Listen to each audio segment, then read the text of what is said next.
Facebook, Instagram और Twitter सरीखे सूचना संवाद एवं अभिव्यक्ति के डिजिटल प्लेटफॉर्म चलाने वाली कंपनियां भारत में किस तरह मनमानी करने पर आमादा है।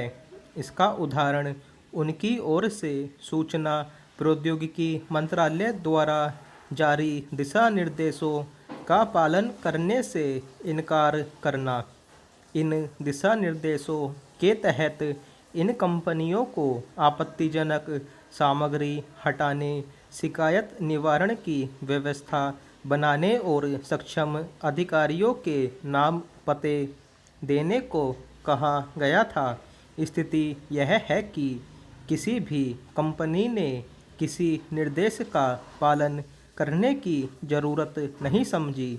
यह देश के शासन और उसके नियम कानूनों की खुली अनदेखी का प्रमाण ही है कि ये कंपनियां शिकायतों के निपटारे के लिए अधिकारियों की नियुक्ति करने तक को तैयार नहीं।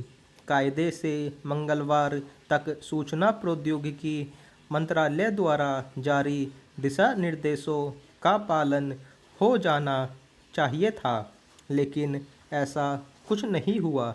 इसका मतलब है कि डिजिटल प्लेटफॉर्म चलाने वाली कंपनियां टकराव के मूड में हैं।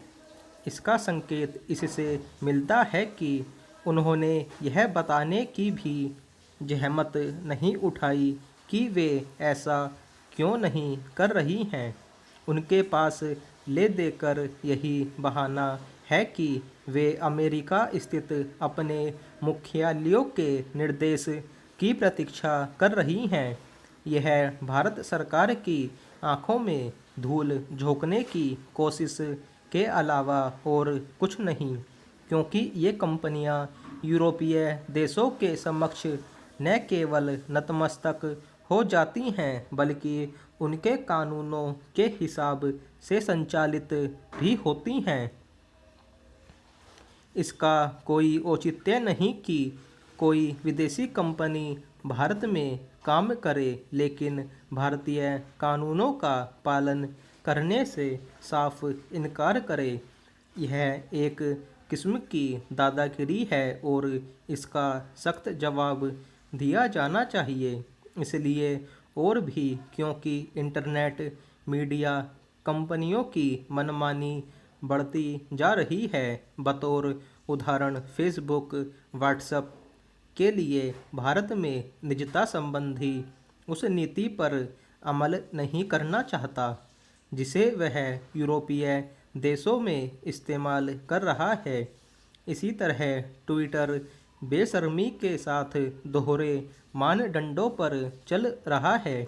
इसका ताज़ा उदाहरण टूल किट विवाद में भाजपा नेता संबित पात्रा के एक ट्वीट को इस रूप में चिन्हित करना है कि उसमें तथ्यों को तोड़ मरोड़ कर पेश किया गया।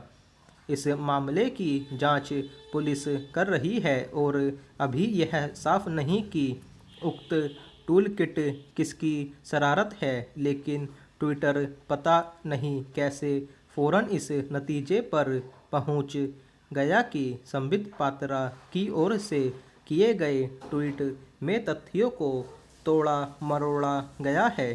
क्या ट्विटर एक डिजिटल प्लेटफॉर्म के साथ पुलिस और न्यायाधीश भी है? यदि नहीं तो उसने कैसे जान लिया कि उक्त ट्वीट में तथ्यों की अनदेखी हुई है? सवाल यह भी है कि क्या वह सभी ट्वीट के तथ्य जांचता है